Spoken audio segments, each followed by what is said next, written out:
It's time for the Douglas Coleman Show.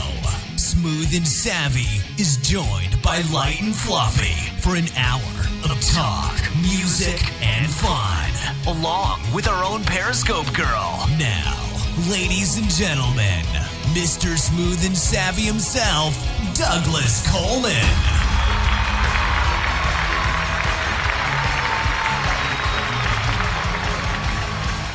Hey, how are you? It's me, Douglas Coleman. Welcome to the show. We got another great show for you today. We have a returning guest. It is actually the first returning guest that we've ever had on the Douglas Coleman Show, and most of you might know him. His name's Michael Ricucci, and he is the president and founder of Terra Rising Films. And he's busy doing a world tour, filming a documentary on the subject of music therapy. So he is back in the U.S. now for a short break, and he's going to be off again. So I'm glad we got a chance to talk to him. It's a good interview, and I think you're going to enjoy it. Let me get my co-host out here. It's also a little bit of a long interview, so we don't have a lot of time for banter. So let me get my co-host out here. She is the president and founder of Lady Lake Entertainment, the always light and fluffy Ms. Cindy Diadamo. Hello, Cindy. How are you? Hi, Douglas. So Michael's going to be on in a few minutes. Very excited to talk to him. He is the first returning guest to the Douglas Coleman Show, which is a nice thing. He was on back in June. I remember he was just kind of getting ready to go. So now he's been to a couple of the places he was talking about, and he's going to tell us about his adventures there. So that's going to be very exciting. The other thing, let's see, we got a couple of announcements. One is DJC Productions, which is my production company now, is producing a new show called The Dusty Cover Show. And that's going to premiere on December 3rd, which is a Thursday. It'll be on Spreaker. And there is a page on my domain for the show. But that's going to be an interesting show. It's going to be a half an hour long, and it's going to be about authors and books. And she's also going to play music. I know she wants to play stuff from your roster. As well as some other stuff. So that's going to be good. We're very excited for Dusty. Dusty is a.k.a. Jane Yates, a.k.a. Periscope Girl. Speaking of Periscope Girl, I don't know if you knew this, Cindy, but Periscope Girl is under the weather. She radioed in and said that she will not be able to do her report this week because she has a case of the bends and is suffering from nitrogen narcosis, which, in case you don't know what that is, that's when you spend too much time in a submarine and you get a little giddy. Also, scuba divers get it. It's when you get too much nitrogen in your blood and you get kind of drunk. So she's a bit under the weather, but she did recently acquire a new pet, Jenny the Octopus, and it's my understanding that Jenny the Octopus is steering and commanding the submarine. So I think while Periscope Girl is convalescing, I think that Jenny will be able to handle the submarine. She will be back next week with a report. You know, actually, with 8 legs, I'm sure she can control the entire thing. She wouldn't need any help at all, right? Absolutely. Anyways, Periscope Girl, get well, and we'll look forward to your report next week.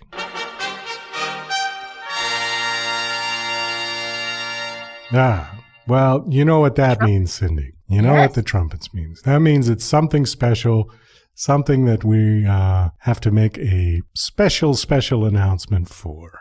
One of the things that we are doing to help promote the Dusty Cover Show, as well as to promote DJC Productions, is we are going to give away a $20 Amazon gift card. Now, we did this on one of the other shows, but it was only $10. But the drawing, I remember, was successful. We had a lot of people listening, and I believe Shireen won the last one. Yes. Yeah. So this time, but it's a little bit different this time. It's going to be a drawing, but there's a catch to it. There's a bit more going on. What you have to do to enter into this drawing is you have to go to Spreaker facebook.com/user/Dusty Cover Show.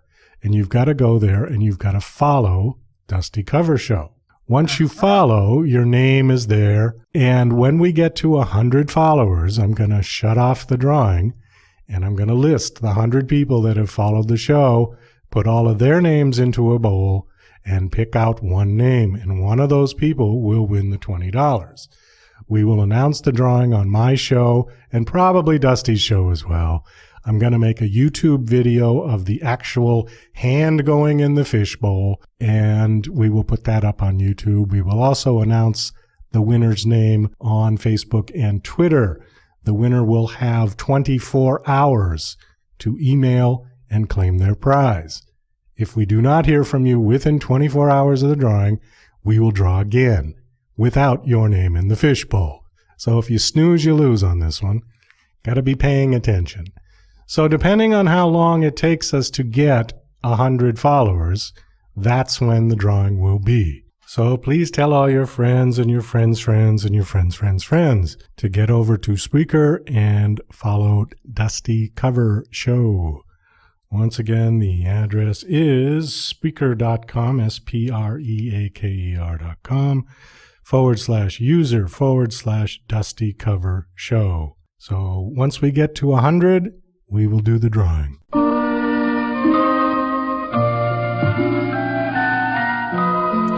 And now, once again, it's time for Lady Lake Corner.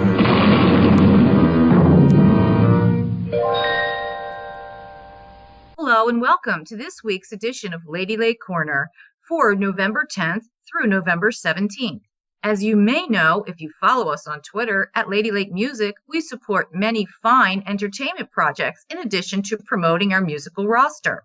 This week, we'd like to focus on Corpus Christi Songwriters, a monthly night of original music held at the House of Rock in Corpus Christi, Texas.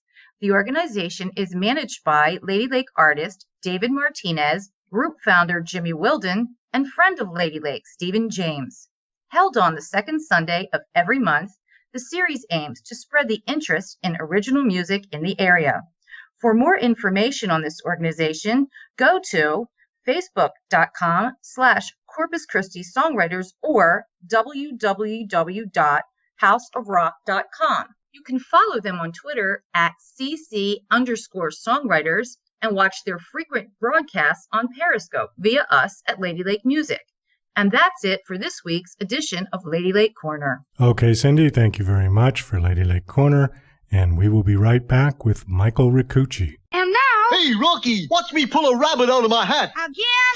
Nothing up my sleeve. Presto! Wrong hat. I take a 7.5. Now here's something we hope you'll really like. Okay, well, we've got a special guest today. He has the distinction of being the first return guest to the Douglas Coleman Show. He was on, I think, back in June of this year, and he was just about to embark on his world tour. I know he was getting excited about it. He was telling us all the places he was going to go. And so now, apparently, he has been to some of the places that he was talking about. And I'm very anxious to talk to him and have him tell us all about it.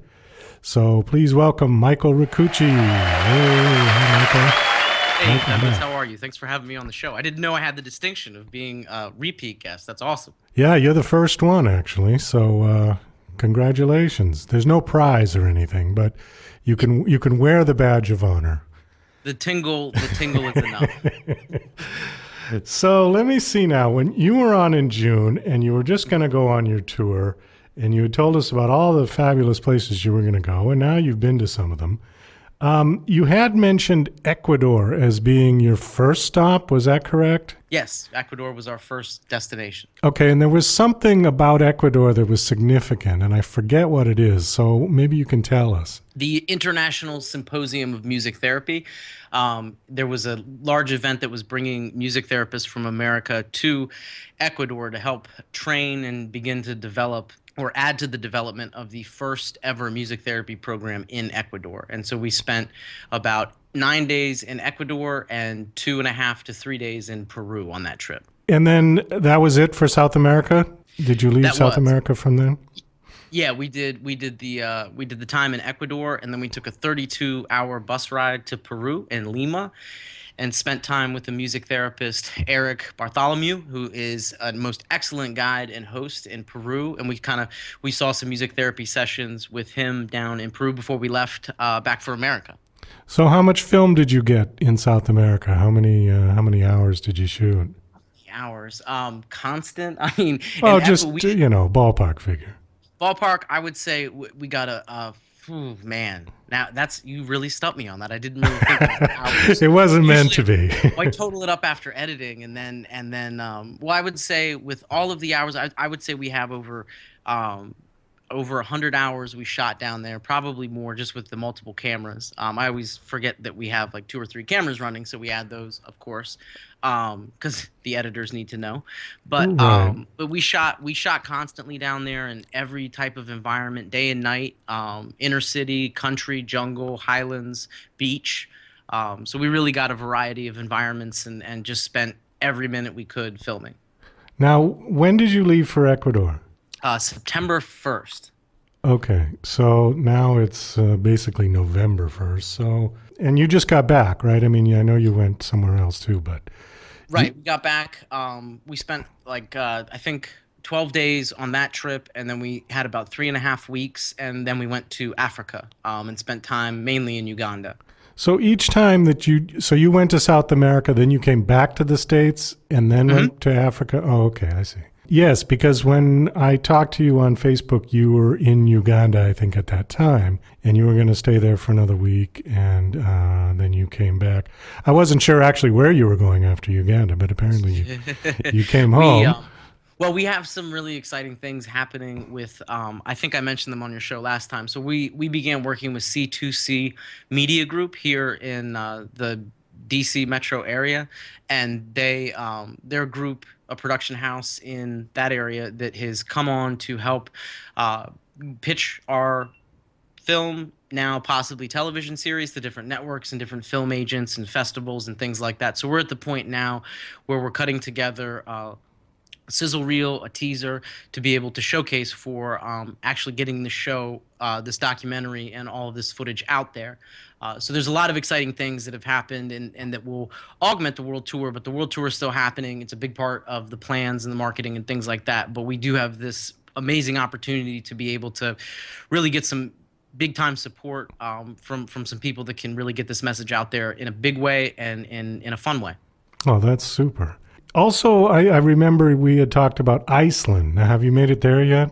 Iceland was originally where we were going to start, and in fact, that is where we're looking for our third destination. There may be the possibility we ran into a contact from the UN while we were in Uganda, who is going to attempt to get us into South Sudan and film with the child soldiers. And Angie Kopshai of Music Therapy Services of Portland, who is a part of our team, she will also be coming with us to provide, again, to try to provide training and a foundation to build music therapy programs in these countries that are in desperate need of as much help as possible. And so we're going to lend whatever help we can to the effort.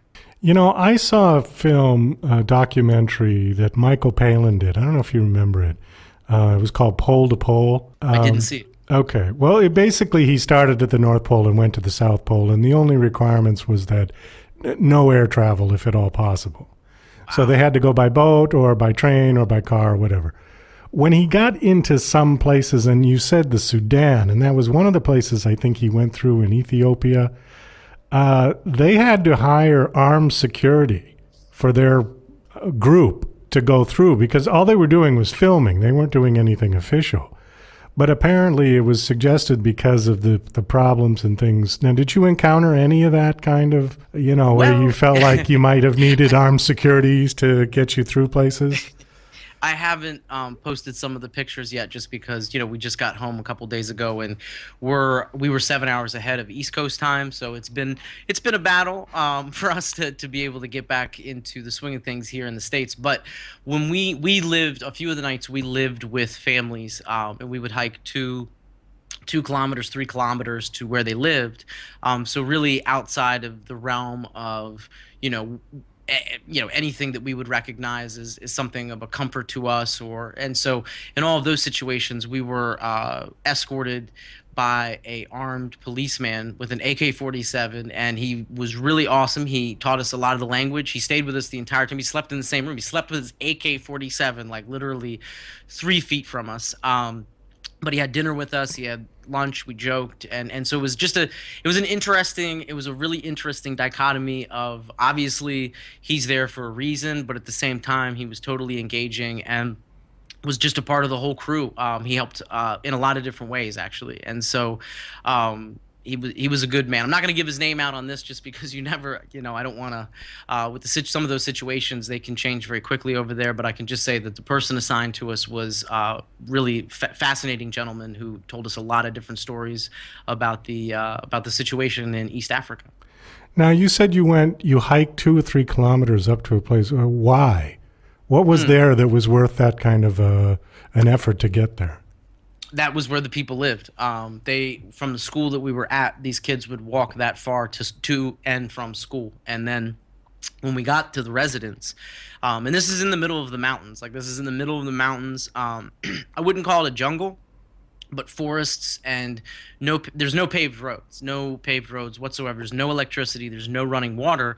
And so these are farmers, and they have a very simple life. They're very happy people. And so once we got back to some of these houses, we would then have to hike another 5 kilometers up and down a mountain with the kids so that they could get water, because that's what they do every single day. Wow. Is they hike that far. So just to get the authentic feel and richness of the story, we filmed the whole thing and traveled with them. And I was passed out. I can't even believe these kids carry the water, do this every single day. I was so out of shape compared to them. But we made it. That was the most physically intense filming I've done in the last 4 years, but it was really worth it. And I think that it captured just a reality of the story of the life. And it's not a struggle. I mean, they do this with a smile on their face, but no shoes either. They don't wear shoes to hike up and down in this really rugged terrain. But they are surviving, and they're thriving in, I think, a very spiritual way as they share it with their family. Oh, you said they didn't wear shoes. Do they wear clothes? They do.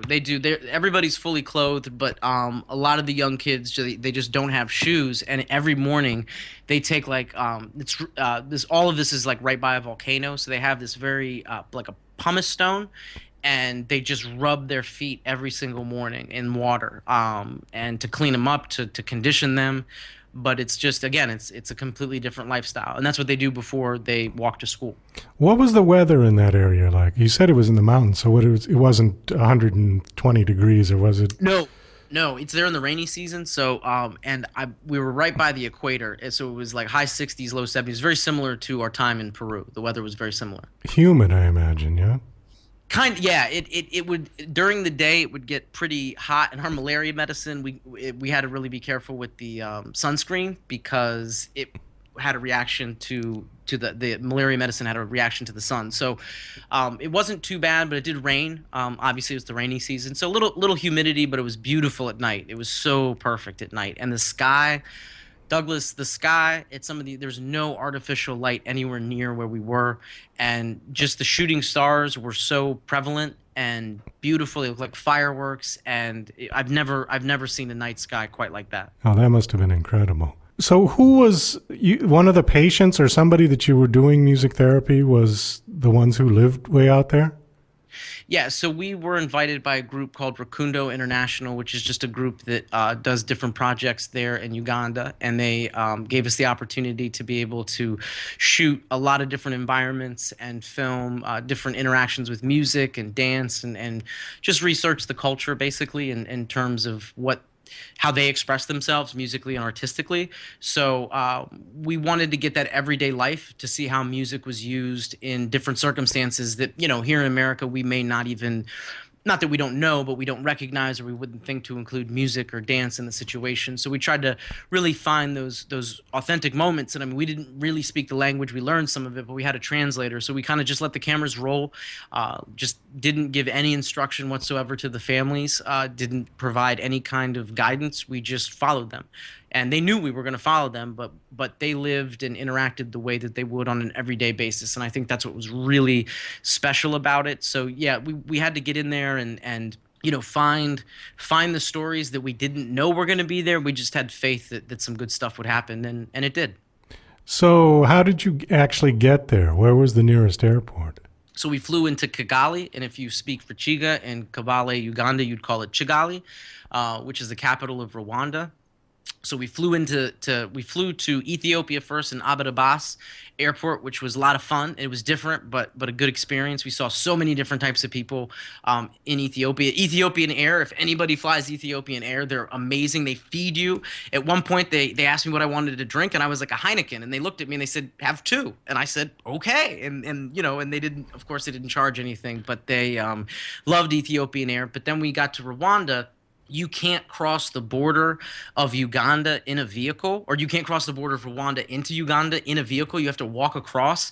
And so we weren't really prepped for that. And so my music therapy partner and the center of sort of our music therapy around the world, the global music therapy project, Angie Kopshai of Music Therapy Services in Portland, she wore heels. And so here's this American woman strutting her stuff across the border in heels, didn't trip or fall, and brought some real grace to the entire scene. But it was just a fun circumstance that we had to walk about a half a mile, and there were guns, M16s and AK-47s everywhere. There's still wanted posters for people involved in the Rwandan genocide, which was part of the backdrop of our time there. There's still a lot of scars and a lot of repercussions that you can see.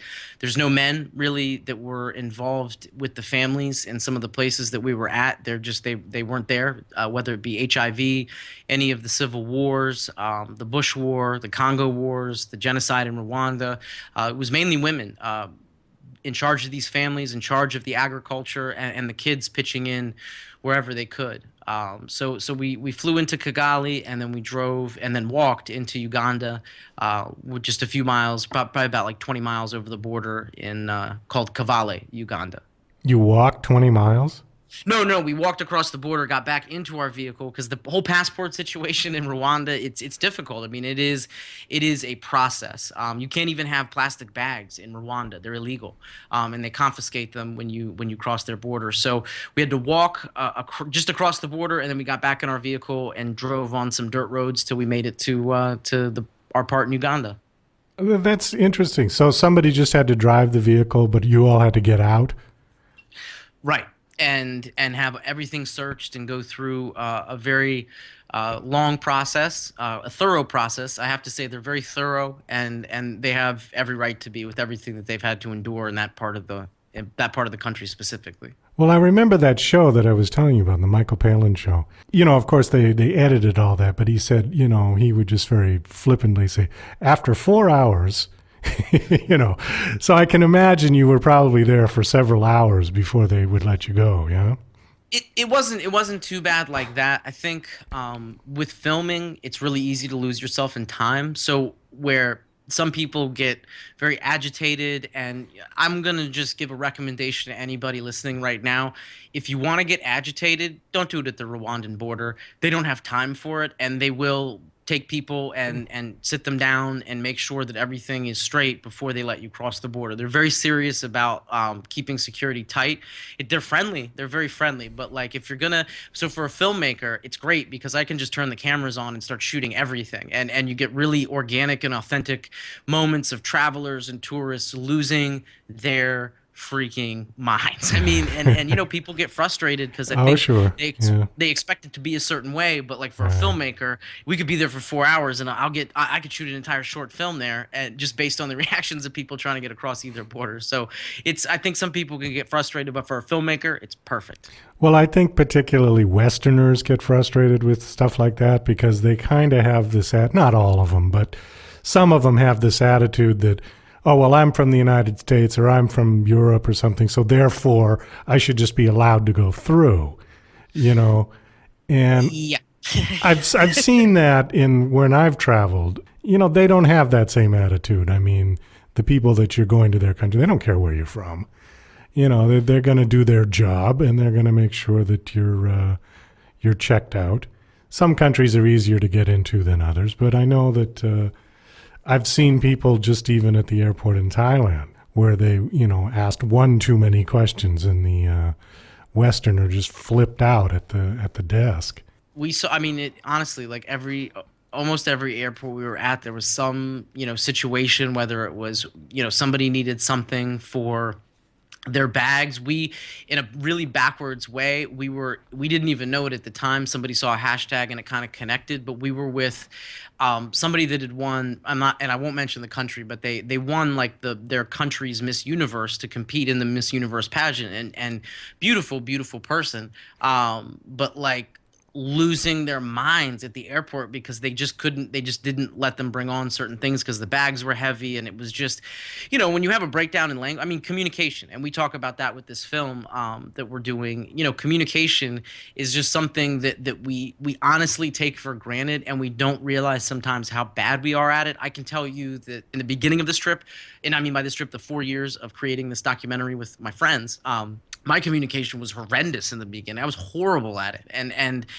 by being around so many different environments where communication is the goal, and understanding that I have really good people around me that keep me in check and can help me become a better communicator, I've been able to really see how a communication breakdown, not the great song by Led Zeppelin, but an actual communication breakdown, can happen, in all of the negative things that transpire from it, but that are so unnecessary. So, yeah, it does seem to be kind of I can't say Western, I can just say American, because the Europeans we ran into were fantastic. But yeah, there's just maybe an entitlement, some kind of feeling of superiority, and I think. But the great thing is that it's the very small minority of people, and for the most part, travelers are usually very laid back people that can find a way to enjoy any kind of adventure, even if it's the airport, for an inordinate amount of time. Well, that's true enough.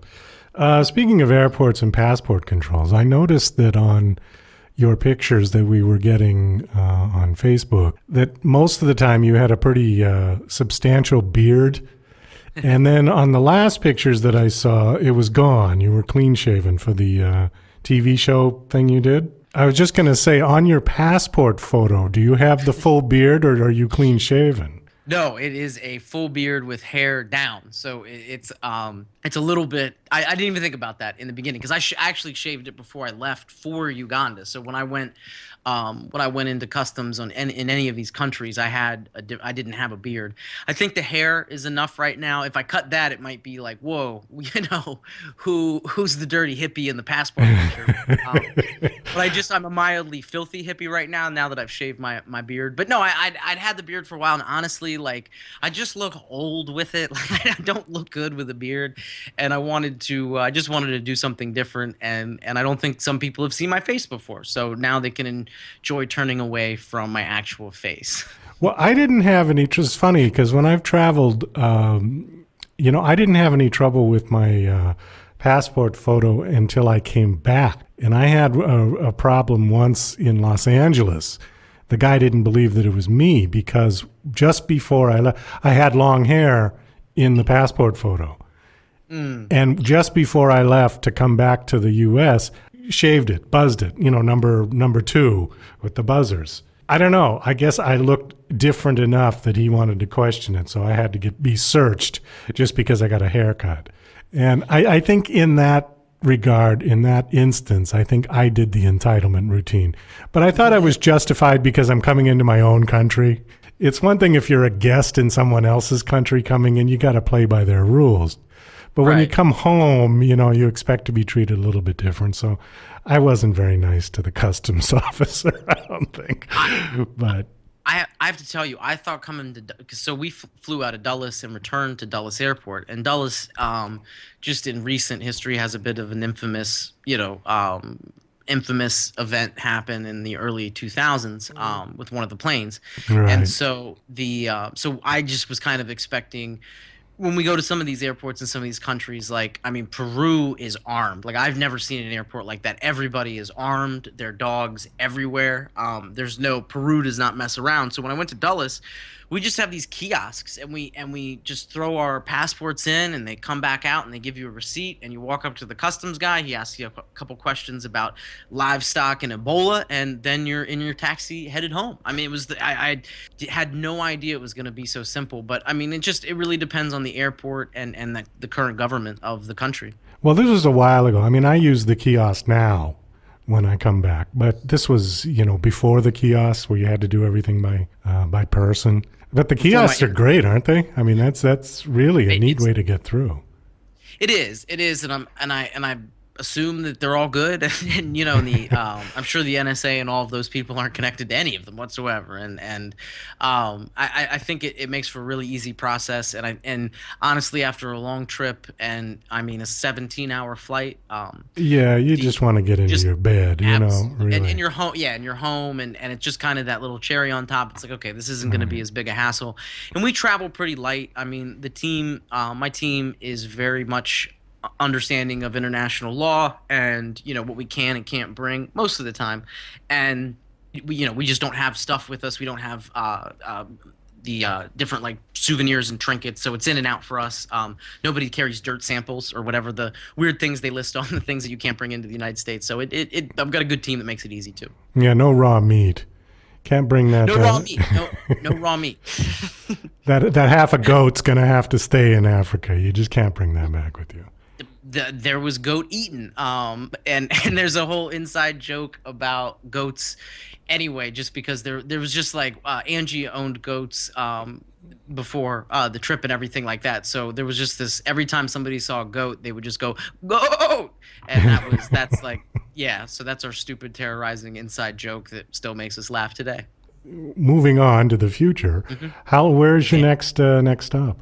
So we're looking at making Iceland our next stop. Like I said, we were invited to start building a relationship with South Sudan, so we're following that up. Right now, the major focus is getting this pitched, and which means we would be able to do the entire world tour contiguously, which is what we've been ramping up to do. It's just all of these other opportunities to go to these specific places came up, and we thought that they were just great opportunities to film, bring some instruments, and we were able to donate drums to Ecuador, and then we donated a drum and a guitar in our time in Uganda. We'll also be announcing a campaign to support a marching band in Uganda that is amazing, and we filmed them, so we're going to put some of those clips out there to show how talented this group and how dedicated they are.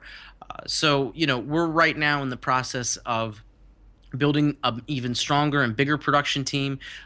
We're bringing some people on that have real executive production and associate production experience with major television networks and television shows. Super. I'm not going to give too much away about that, but we do have some serious professionals working on the project with us, and that we will be able to present this to the major networks to see what opportunities we'll have from there. So a little bit up in the air. We will be headed somewhere, but we may be headed there in just a much bigger way than we could have ever imagined at the beginning of this.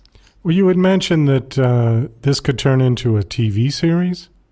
It's potentially, yeah. We're pursuing every avenue, and that's more or less just because we have so much footage and so many stories that we can't possibly contain them in one documentary, or really even a miniseries.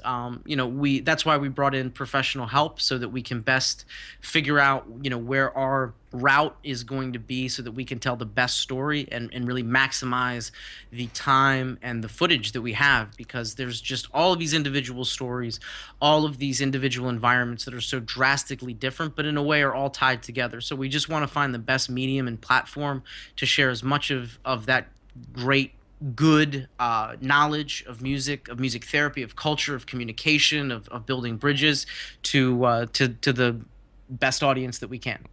I'm just trying to think so if you did a film, you're looking at 2 hours at the most, 2.5. I mean, and documentaries don't run usually that long, just because, and they're documentaries, so they're trying to pass along information. So, and no more than 2 hours. But if you did it as a TV miniseries, or would this be like an HBO, one of those deals?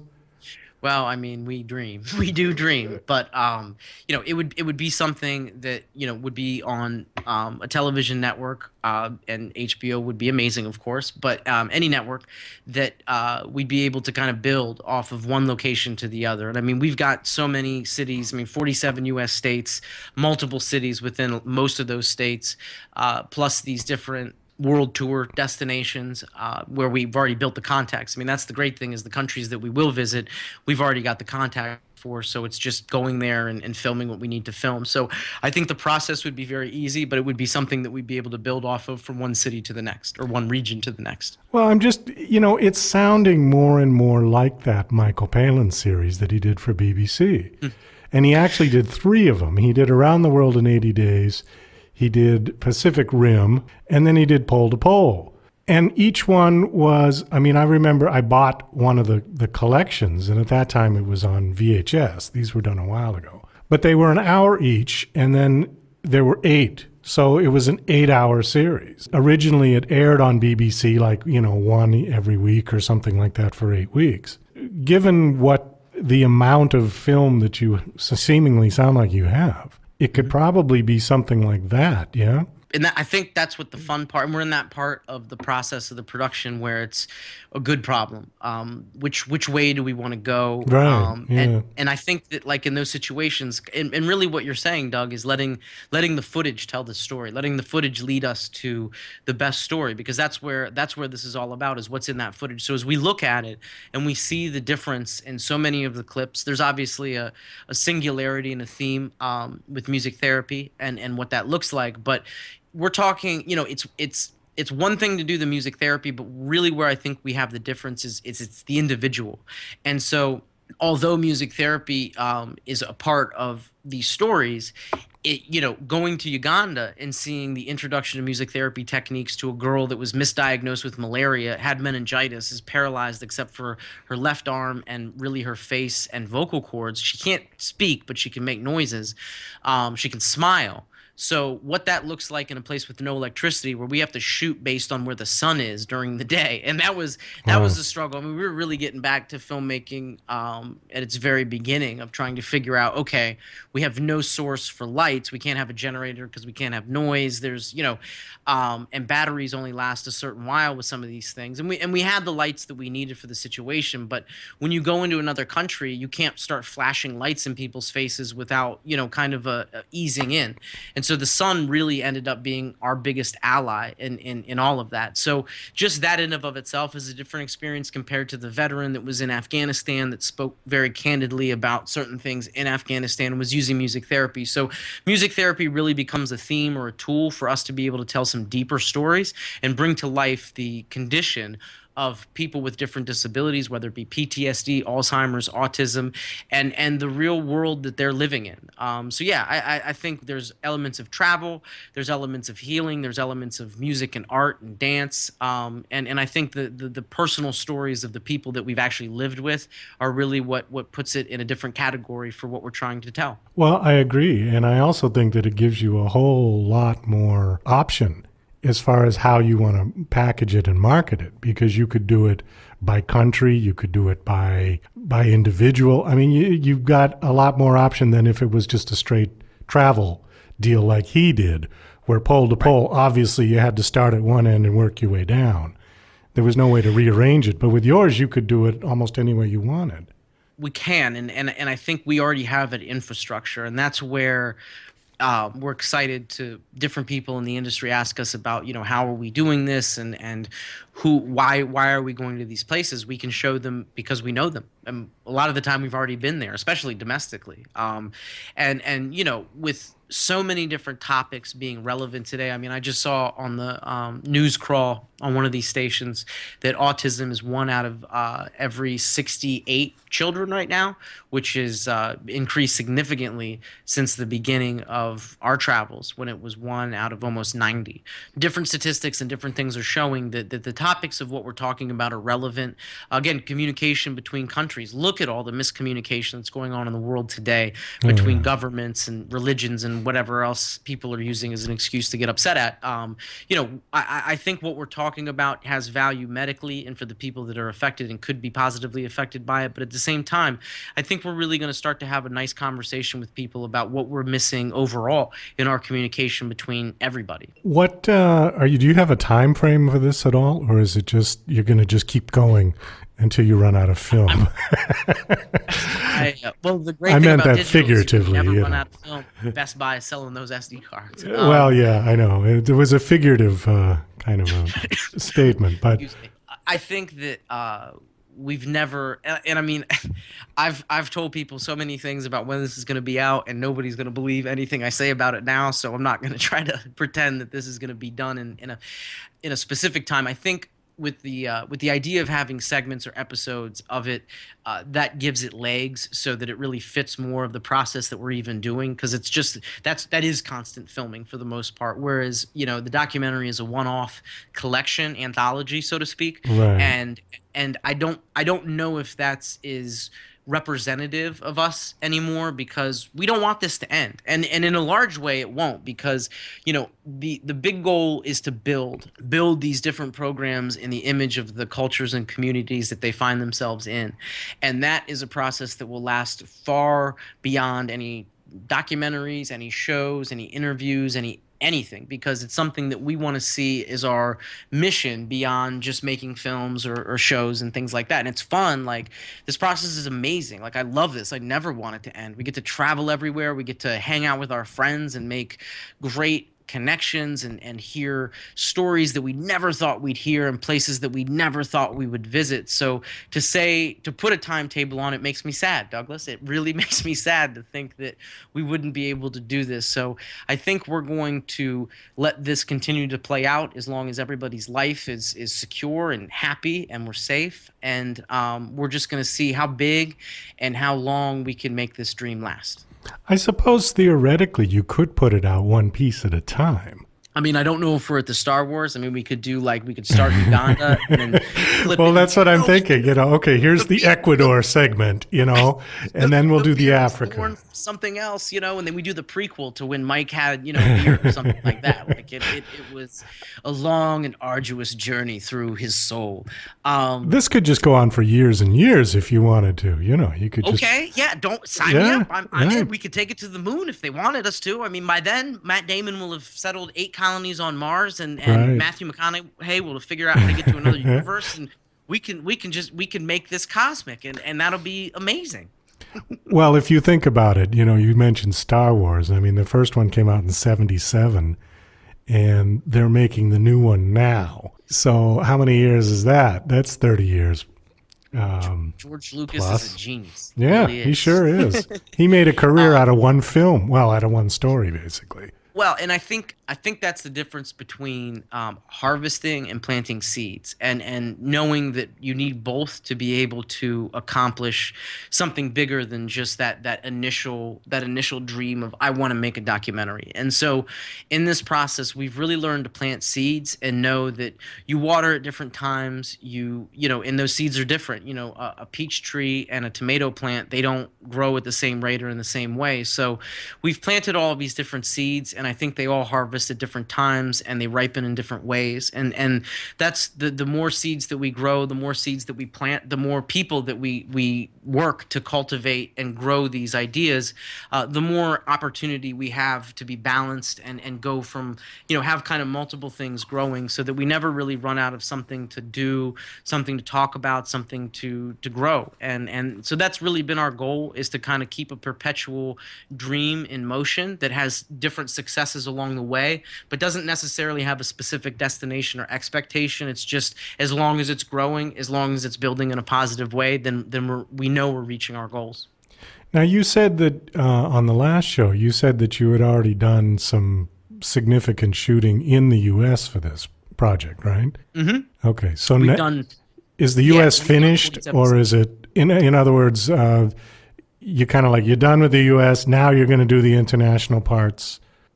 I think the U.S. is where we cut our teeth. The U.S. is where we learned how awful we were as filmmakers, and we could look at our footage and say, wow, now nobody's ever going to see this, but that's where we learned. But at the same time, that's where we captured stories, and we have fantastic footage from the U.S. tour. It's just, we've been doing this for 4 years, so we gave ourselves room to fail honorably and magnificently, and we did. And failing is so good. Failing is so humbling. It's so wonderfully cathartic. It's like the cold shower you don't really want, but you're thankful for it when it's over. And so there's footage that we'll use, but a lot of it we'll reshoot, which will bring us back to some really key locations for our friends. But we've got the stories we need. We have the connections and the relationships that we've built. So we know that we're solid domestically, but, we have the space to travel. So, if you find us out in Arizona in a couple months and in Sedona shooting a little bit, it's just because we can and we love it. So, we've got great footage from the United States, but, we're always looking to refine it. And if there's ever a new story, we want to pursue it and just add it to the collection to continue to build the vision. You had mentioned failing. This is something that they teach actors. They say if you're out on stage, particularly like on a live show, a theater show or something, they said, if you forget your line or if you think you're going to fail or if you trip on something, they say do it beautifully. Because if you'll get a laugh, then nobody will know that you screwed up. In other words, you'll just cover, but if you try to cover up your mistake, you'll ruin the whole thing. I probably learned dancing by tripping down the stairs and then just trying to add dance moves to it afterwards. And I just did it so much that I'm still a horrible dancer, but at least, I'm proud to be a horrible dancer and will attempt it. But no, it's true. I think it's a deeper indication of our own psyche a little bit in terms of what we feel or what we think people are thinking.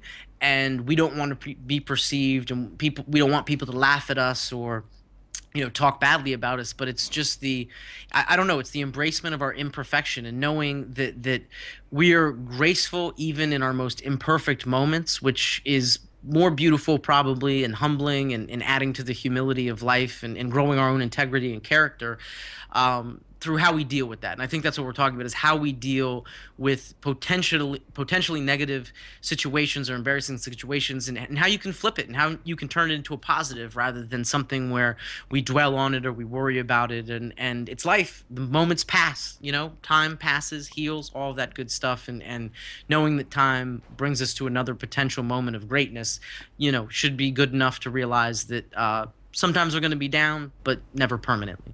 Well, that's very well put. I think also people appreciate the honesty of failure in someone's character. Because if you see somebody who tries to lie their way through their mistakes, or you don't trust them.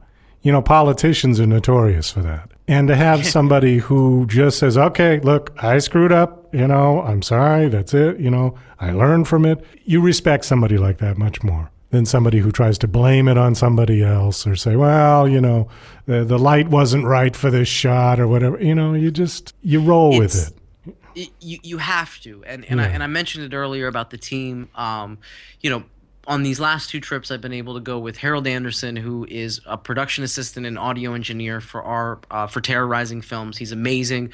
Shout out to Roldy, best dude in the sound business. He's so good that when I put my wallet down, it's one of these locations, he picks it right up because he knows I will leave it there. And I mean, it's just like his ability to handle and make sure that I don't have to worry about certain things has provided me with the ability to be the best director and producer that I can be.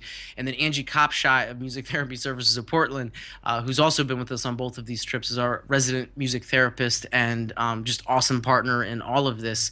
We're very honest with each other. And I mean, Harold has had to film and see, where Angie and I really keep each other balanced and understanding of what our bigger mission is here, what we're trying to do, and the same with Harold and I about technical aspects. And we don't fight, we learn from each other, and we're willing to be the student and be the teacher to each other in the moments that we need to. And it's hard sometimes. Sometimes we're up, hashing stuff out, so the next day we wake up all happy people, happy team, and we move forward with our mission. But we have to have those moments of accountability, and we have to have those moments where we don't question each other, but we build trust in each other. And I think without that, I would still be wandering around the United States hoping somebody would be interested in what we're doing. And I think because I have embraced my own limitations, my own imperfections, I've been able to learn from so many great people and become better myself. And so those imperfections and those limitations become opportunities, and they become a bigger expanse of what I can grow into. And as long as there's room to grow, and I can promise you, Douglas, that each one of us has plenty of room to grow, I think it really builds confidence in teams because everybody can see an opportunity to contribute something positive. And when people feel, and when teams feel that each member has an ability to make a difference and feel like they're part of the end positive result, it's where the strongest teams, the most successful teams, and the happiest teams are found. Yeah. All right. I think that deserves a round of applause for that speech. That was great. Amazing. Thank you. I wanted to ask you one question about your actual traveling situation. And then, unfortunately, we're going to have to end this lovely conversation because we want to get this to fit into an hour show. I just had this picture in my mind, and I was thinking about that Michael Palin thing that I keep bringing up. But there were certain parts of his trip which were quite luxurious by, Western standards. He had a bed and, like on the cruise ships or on some of the more cushy trains going through Europe. But as he got further south, as he got through Africa, started to go into Africa, through Egypt and then down into Africa, the accommodations got much more sparse and primitive. And I was just wondering, when you guys travel to some of these remote places, are you self-contained in the sense, do you bring everything with you, like tents and sleeping bags and cooking stuff, or do you just, whatever's there, we'll just make do? The latter. We don't really, like I said, we travel very light, and we want to live as much of the experience as we can. So even though the water has typhoid, they boil it, we drink it. They boil it in their soup, we eat it. They put it in their porridge, we drink it. It's a little bit of roll of the dice, but we trust who we're with. We have that faith, and so we've had hosts that have provided us beds. In some of the places, like in Uganda, though there was power some of the time, there was power. The power turned off. I mean, we electrocuted ourselves or got a very big shock in the shower with something not being grounded. So I mean, it's definitely different than what we're used to, but we're not expecting it, and nor do we ever expect it to be anything like America. And we wouldn't be going there if it was like America, because we can just that we don't.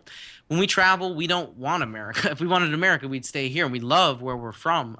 We love our country, but at the same time, it has its own limitations. Right. And the beauty and the simplicity of some of the places that we've been have just added to the experience. And so we really, and I have to be very honest about this. And again, it's a compliment to the crew that I get to roll with. We don't ever have that expectation individually, and we keep each other in check and the people around us about it, because the moment that you get upset internationally, it really has a tendency to ruin things, whereas domestically you can always find creature comforts to help soothe or ease something. So mental toughness and emotional stability are huge parts of our trip, and I have a team that is seeking out these differences. We're embracing the simplicity and how happy these people are in environments where, yeah, we can't check social media. We can't have the luxuriousness of our everyday simple lives, but we wouldn't be doing this if that's what we wanted. And we don't want to portray to these people something of, superiority, like I said, and we don't want their environments to be corrupted by ours. We want to embrace their culture. We want to learn their culture, and we wouldn't be able to learn and be students to them if we were trying to bring our own culture, or we were commenting on the things that they lacked and we wish we had. And they don't lack anything. To be very honest with you, we lack very much in the face of their culture and in the midst of their happiness. They have very little compared to Western standards and what we would deem as acceptable, but yet happiness is in abundance, community is in abundance, and the love for one another is mutually shared throughout the community. So there's a lot of the physical things that they lack, they make up for tenfold in just their emotional, spiritual, and the happiness of their own pursuit. Well, I appreciate hearing that, because you can see on some of these shows where they're trying to make it look like it's really rustic and, what's that show, Survivor, or some of those things. And you know that the producers and the directors and all the people have got Winnebagos and full stock trailers on the sets, off the camera. And yet they're trying to portray this as, somebody out in the woods living on twigs and berries. But you guys are really doing it. So I kind of respect you for that, for actually going with the whole thing, because I think it's going to give a lot more credibility to what you're doing. I think that we are in the midst of just accepting what's being given to us. We're in the midst of accepting the opportunities that all of these different groups, and some of the groups, like I said, they put us in beds, and sometimes we're sleeping on literally the dirt. We don't bring tents, we don't bring sleeping bags, we don't bring, I think somebody brought a water filter so that we could brush our teeth a little bit easier at some of the places, but we can't drink the water everywhere. The power isn't even on. There's holes in the ground that we have to go to the bathroom in. And that's just the reality. And so some of the days are a little bit more comfortable than others, but some days we hike 5 kilometers, some days we just take a cab. But Angie has this watch that keeps track of all of our steps, and we were averaging over 5 miles a day in movement. So, with our own feet, not in the car. But it's just we embrace it. And we know everywhere is going to be different. We know what it's going to be like a little bit more in Europe versus like when we're in Iran. We have very little idea of what that's going to be like in a family structure outside of what we know about the Persian culture. So it's exciting for us.